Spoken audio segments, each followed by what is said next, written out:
Hello, everyone, and welcome back again to already the fourth episode of our podcast for Ultra Commerce. Today, we have a very special guest. We have someone you might know from Magento, from agencies, from the Shopify world, from many different worlds in e-commerce. His name is Matt O'Daly. And Matt, please introduce yourself. Thank you very much.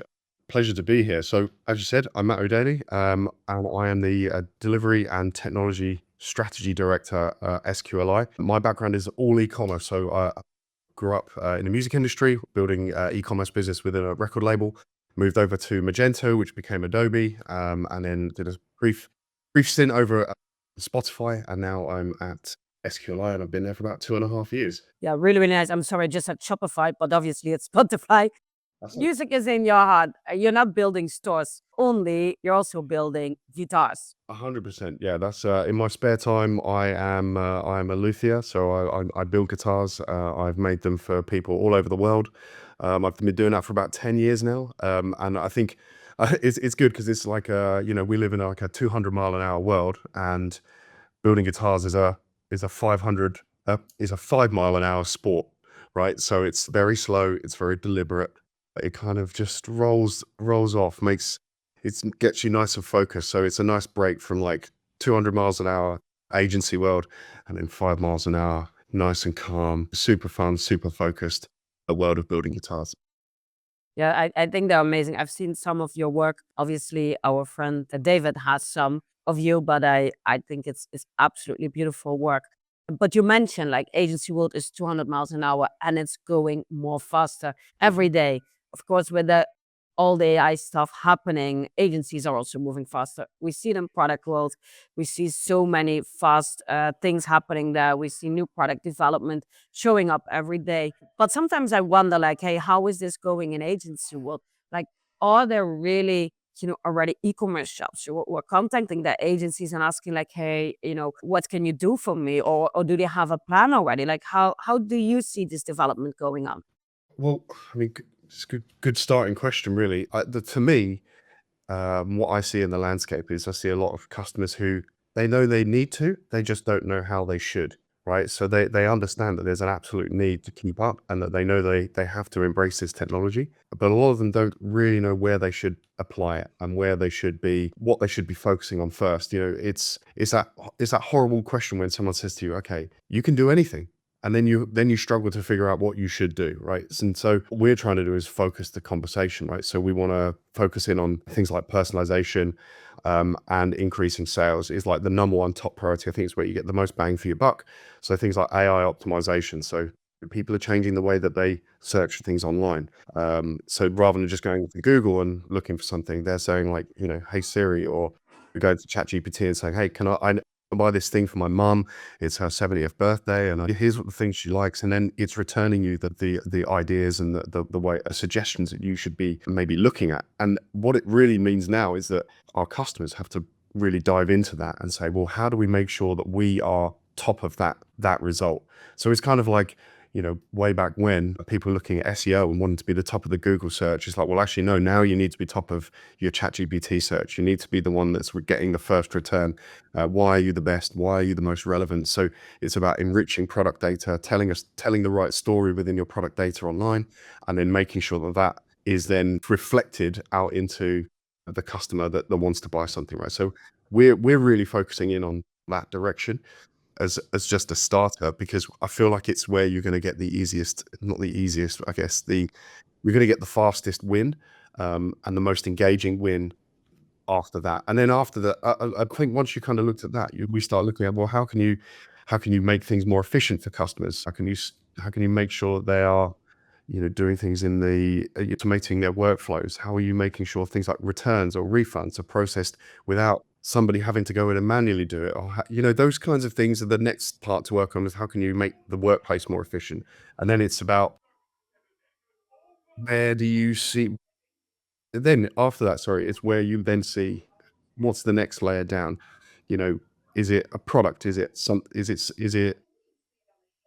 helping your people further, or is it engaging your customers more? So I'm starting at that top bit. How do you optimize for AI? And then after that, how do you optimize for efficiency? And then we'll see where we go after that. So when you would look at, your current, as an agency, your current portfolio, how many of these companies, like as in percentage, is it like half of them, only 10%, 100% asking about these topics? 100% of them are asking, and they all want to have the conversation. As I said at the start, they know they need to. They just don't know how they should be having the conversation or what they should be doing.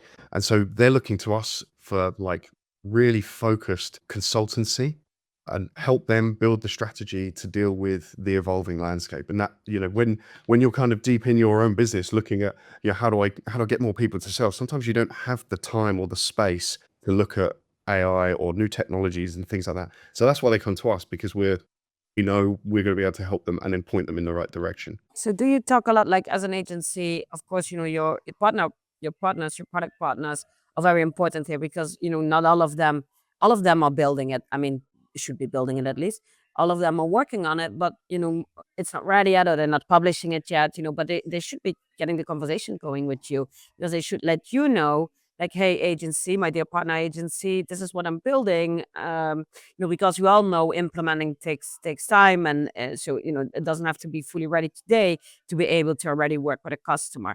Is it something that you see happening, or product companies reaching out to you, letting them know what they're building, or you're getting overwhelmed by it? They're not, I wouldn't say they're coming to us like, hey, knocking on our door, this is what we've got. I mean, we get a few, but not as many as I would have thought would be knocking on the door. And I think that's because there's so much noise in from that viewpoint, is that it's really difficult to then understand like what's good, what are the products that actually work. And I think there's a hesitance as well to commit to a product or a service to do with AI, because sometimes you just don't know, is that going to be the right one? Is that one going to fall away in the next 6 months, year, 2 years, 3 years?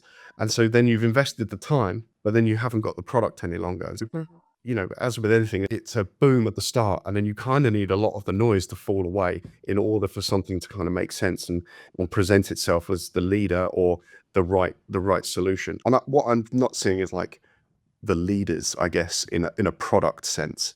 There's lots of them, but who's the leader? If you look at just the AI agents, it's like, well, you've got ChatGPT, you've got Gemini, you've got Claude, Opus. There's so many to choose from. Well, who is the leader? Who is the best one? Well, it's difficult to tell. You can be using all of the services, but it's difficult to tell which one is giving you the best experience. I agree. I see, I sometimes see these posts on LinkedIn where they are like, comparing these, that they ask a question to Gemini, to Perplexity, to OpenAI, and then they show like, hey, this is the results and this is a better result. But it doesn't mean that, when you ask them, let's say, a question about geography, and one cannot answer right and the other one can, it doesn't mean that that is then, by default, the best solution also to do commerce things. And we just had a podcast, the one before this one, we talked about really about hyper personalization, and that is something that we as ultra commerce are diving deep into now. How can we deliver the right product to the right person at the right moment, and actually giving merchants the tools to be able to do that, to really hyper personalize what is going on, because I think that is where a lot of value comes in when you are like a retailer, and you know your customer now much better. People ask questions or tell their chats, let's say the chatbots, so much more about themselves that they sometimes even do to their partner, right? We've seen these things in the medical field. People are saying weird stuff to, not weird, but I know, stuff to. I've seen people using it to like, have conversations with their partner, or treat it like a psychotherapist or something like it. Yeah. They're using it in such deep ways that like I almost think there's an expectation now when you either use the tool or you visit a site or you want to do something online, that it is personalized, that it has to be. And you're almost surprised when it's not. Why is this not personalized to me? Why does it not know what I want? I think it's an expectation rather than a nice to have.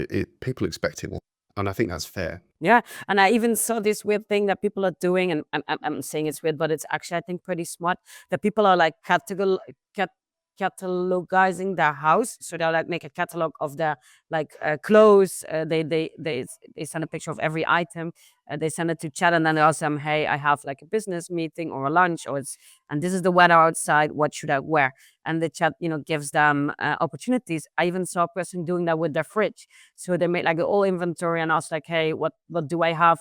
What is missing? What do I need to buy?" And I think these are amazing opportunities. When people are doing this, showing you what they have in the house, you obviously also know what is missing in the house, like cleaning products or all these kind of things. And I think this hyper personalization, really getting that look into someone's life and house, is something that we tried before, but never has been there on this level. I think that is a true revolution that is happening. But how do you, I mean, as an agency, I think, there's so many different customers that you work with. They have different types of product. How do you navigate that world and not sell them all the same thing? Because then obviously, they're going to compete with each other. So how do you navigate that one? How do you keep up? How do you keep up? I think that's a challenge for absolutely everybody. Like, I think to some extent you almost don't. You can't look at everything all at once. So the way that I try to do it is I'm just always asking everybody, what tools do you use? How are you using them? Why do you use it in that way? I'm forever asking people to show me how, like, you've done this thing, you built this like AI chatbot, or you did this. Show me how you did that. Walk me through all of the steps. Like, what tools did you use? And that, to me, that's the only way of keeping up, is because you have to see the real world examples rather than seeing like just kind of looking on a news article or something. Oh, this is a new product or a product launch. I don't think you get enough. You have to see the real world. So I think, to me, it's about asking questions of, when you see it, or, asking somebody, how have they done that? And then getting them to explain that, play it back to you. And then, how could I apply that to my life? How could I apply that to my work or a customer, et cetera, et cetera. But I think for when we start to look at, how do we navigate that for customers, it's all about looking at what's their solution. What do they have currently? And then what are they trying to actually achieve? So much like you said, you don't want to offer them all the same thing. This isn't cookie cutter. It's about bring them personalization. And that goes as deep as to what we're doing with the customer. It's not about cookie cutter, here, fire and forget. Here's a product, just go use this thing, and everything will be fine. It's okay. Well, there's a nexus point of an idea, and you go, okay, there's this thing. How do we then make that work for you? How does it apply to your architecture, to your landscape, to your customer? And so we're trying to get really deep into the consultancy side of this, making sure that our customers feel like any solution that's coming out of that, based in AI or whatever product, is like unique to them, their customer, and their goals. I think that's more important than ever. Is in a world where you can just ask AI, to do everything for you. Like, sometimes you forget to ask why or how, and like, kind of actually connect with somebody on a human level. So you can use the tools, but it's understanding why they're there and what they're supposed to do for you. So has your world changed then in the agency world? Like from a, let's say, website builder and the same thing to more like a, creative consultant, I think it's changing, but it, there's I'm trying to think of the best way to answer the question, because it is changing, but there's also like a lag, I guess, in the agency world. And that lag exists, I wouldn't say necessarily amongst the developers or the technical people, but that lag exists to the business side or the business people, where sometimes there's a fear of AI, or like a kind of mistrust of it. Like, this person's using AI for everything. I'm not sure if that's the right thing for me. And I think a lot of it comes down to, how can you convince the business side of things to come along on the journey with you? And then once they're convinced, it's like an avalanche, and it really works. But I think for us, like, how we're adjusting is trying to get people to understand the tool first.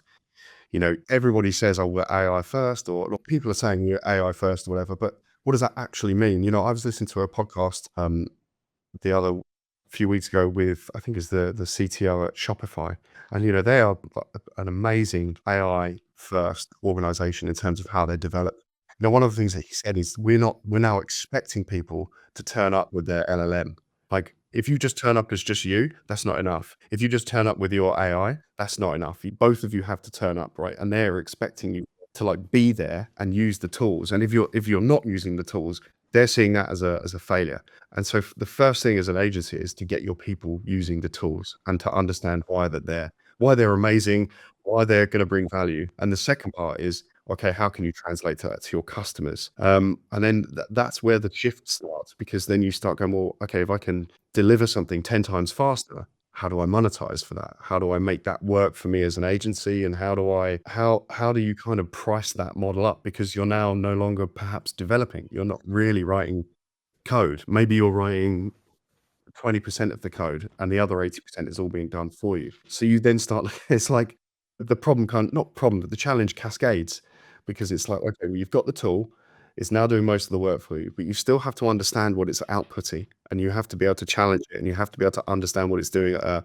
a line level code. And then once you've got that, you're then like, okay, is my output what I wanted originally? And so your skill set is changing. I think it's more harder than ever to be a junior developer, because you're lacking sometimes those scars that the more seasoned developers have got, and are able to use these tools and then quickly identify what's going on. It must be a lot harder to kind of get up to speed if you're just using the tool from the get-go, because you may not have that deep level understanding. So that's a challenge, but I think you're changing resource profiles, you're changing tooling, you're changing a way of working. Like, there's so many things that end up getting changed. You can't just flip the table. You have to kind of start in one place, and I think that starts with enable the tools, like make sure people have got access, that they understand here's how you work or how we would like you to work, and then start from there. Do you use LNMs in your daily life? I am dipping my toe personally. I like started to get more into how do I kind of make my life more efficient, especially at work. So using Copilot to like scan my inbox every morning. What's the most important thing?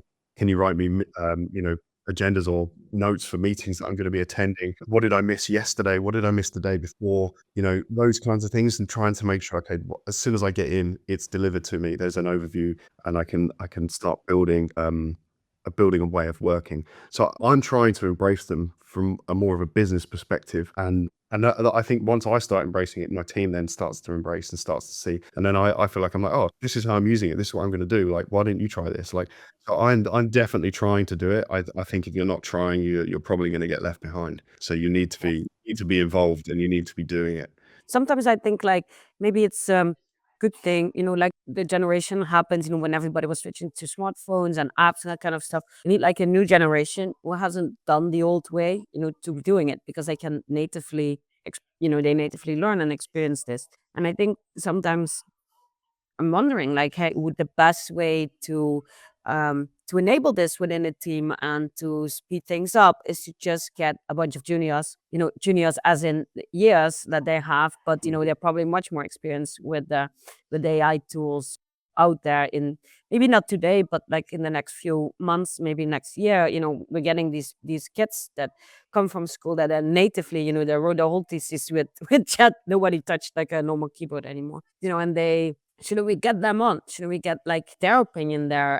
And they is that a way to enable and to fast track this within your teams? I think you're 100% right, in that your more junior level person is going to be, they're much more open to using the tool. As I said, like, the resource profile is changing, right? The experience is still required, but sometimes that experience comes with what I said about the lag, is that they're reticent to use the tool because it's like, oh, that's not my way of working. That's not what I do. That's not my value. I think you have to start with the people that are really willing to change and be like, yeah, cool. So if that's juniors, great, get them in. Let's get them working in a slightly different way, and then see how that affects the rest of the business, and how many other people take on some of this work. Like, we've done things like challenges to our development team to build things without writing a line of code. Just prompting using like Claude Code. It's amazing to watch and see how these things kind of develop. Where the mistakes are, and how they deal with mistakes, and then the output. And I think those things, like trying to change how somebody is going to go about building something, I think it is quite big. And I think you have to give people a lot of latitude in that journey, especially the old experienced heads. The juniors, not so much. I think they kind of dive in, but I think those things of like just challenging yourself to do certain things, is absolutely essential. Me myself, I built a website. I've never built a website in my life, like from scratch or anything like that. Like, I'm not a coder. I don't profess to be, but I challenged myself to build a website just using prompting. I used Lovable, which was really good. Made a website, was done in like a few hours. Nothing special, but again, this is me. I'm not a coder. I didn't know how to do it, and it was a fun experience. But I think only because I was really open to it. Yep. Yeah, I saw this thing yesterday on someone on LinkedIn, I think, mentioned it like, hey, if that project managers in the future, and not in the future, in the very near future, every project manager should be able now with AI to make their own um, to make their own proof of concept. So, they should be able to make demos without needing that team now, because you can do that with AI now. You can just, show a customer what you mean and what you're trying to, achieve without having, a full development team there. So, you writing a website, it's a bit different, but you know what I mean? Like, you just have to get your hands dirty now. And project managers, pure managers, roles are changing because we don't need that anymore. Pure coders are going to change, because that's not something that we need. Designers, the same. Content writers, the same. You need to get above that level and, trying to get a vision, create a vision. And that's what you need to build, because that is what is going to distinguish us from AI, which is actual intelligence. Like AI is artificial intelligence, but for me, real intelligence is also about creativity and, making new connections rather than just, gathering a bunch of information and putting it together. And I think that is where we as humans, maybe more in general, win from AI for now. I couldn't agree more. Like I love data, and I love like how AI works and how it uses data. But I think if you just look at data, you're only going to get what you've always got, because it's based on the past. It's based on things that have happened. And I think if you're using AI and then the human is attached to it, I think that's where the creativity keeps moving forward. It doesn't stop. You then have access to all of the data that you could ever need. And then you can layer in your creativity over the top of that without having to have understood and know about every single little thing that's come before you. So I think what it does, it ends up speeding you up. It speeds you to creativity a lot faster.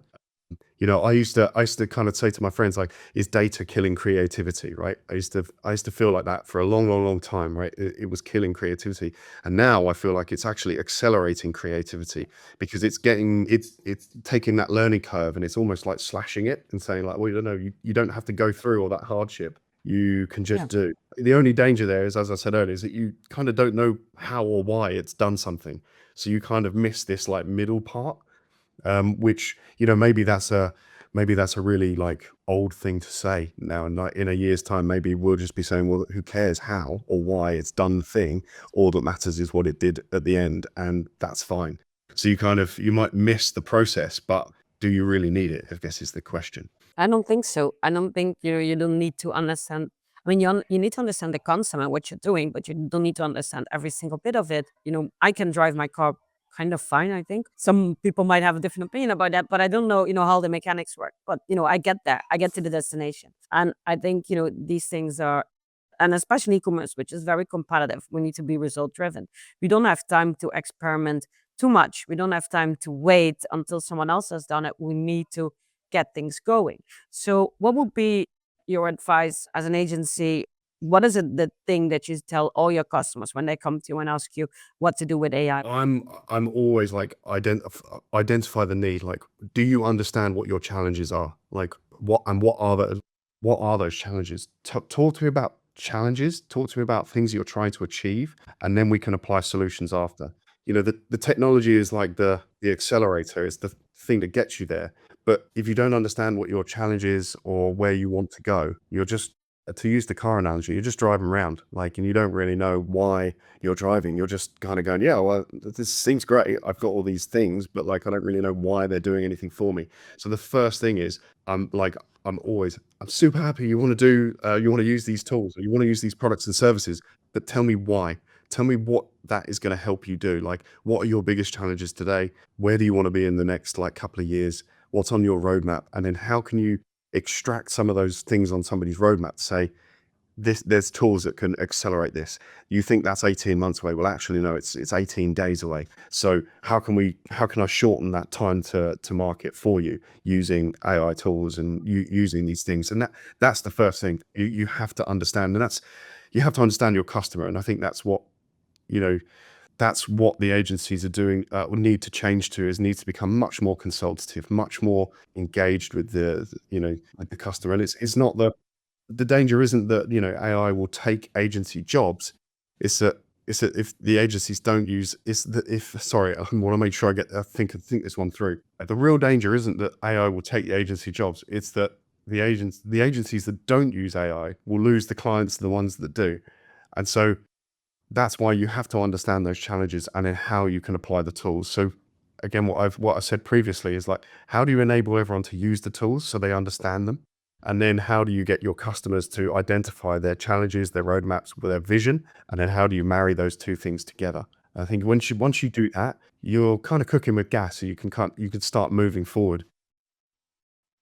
Got all the tools, but you don't really understand the challenges, and somebody will apply them much better than you. If you only understand the tool, but you don't understand any challenges, you've got a bag of spanners, but you don't know what to use them on. Yeah. And the other way around, if you know your challenges, but you know how to efficiently, tackle them and just stay in the old way, you're gonna get behind. Maybe Matt, maybe it's nice, now we're getting to an end of the podcast. I would love to see if we together, maybe, based on this podcast, someone that's listening would like to say like, hey, this is my company and I have certain challenges. How do I, get there? And, with our hyper personalization tools that we're building with AI and your expertise there to guide this process and to find the challenges with customers. Maybe it's nice if we find someone who wants to go on this journey with us and record it. So we talk with them every week or every few days on a podcast where we say like, hey, but this is what we're working on, this is our challenges, and this is how we're going to solve it. I think that would be great to record the very first live AI implementation and share that with the world. So if someone is listening or someone in your network or my network would like to take on that challenge and see like, hey, what can Matt and Jamie with Ultra Commerce do for us? I think that would be really amazing. Yeah, I mean, like, almost a live consultancy. Like, I love that. Like, I Yeah. think that's really, really interesting. But again, like the challenge there is like, well, how do you do it? Like, can it only be within AI tools? How do you how do you make that happen? Live and engage on that level. I'd love to do that. I think that'd be really cool. I think that would be really cool too. So for everyone that is listening, please reach out to us, to either one of us, and let's do this together. Let's figure out, how we're gonna solve that for you. Matt, as your expert in, let's call it consultancy for now, but like helping you guide through your challenges, find the right solutions, and then us as a product, really, building the right product for you. I think that would be absolutely amazing. Matt, thank you so much for your time. I think you gave some really interesting insights in, how the future is going to look for us from an agency perspective, from a customer perspective. We call it customers, but obviously the merchants have their own customers. How we're gonna move there. Let's see if we can get a follow-up with someone actually who wants to do it and wants to dive into with us. It can be anonymous. You don't have to mention your business name. But let's, talk about real challenges and real solutions there. And then maybe, Matt, when we move fast, when things are going fully automated, you have more time to build your guitars. Please, that would make me very happy. In a world full of AI, I'm still here chopping bits of wood with a saw. So I'm happy. Very nice. Well, thank you very much, Matt, for joining us today. We'll get to a follow-up. I'm sure we're going to find someone. Excellent, nice one. Thanks, Jamie. Okay, thank you. Bye-bye.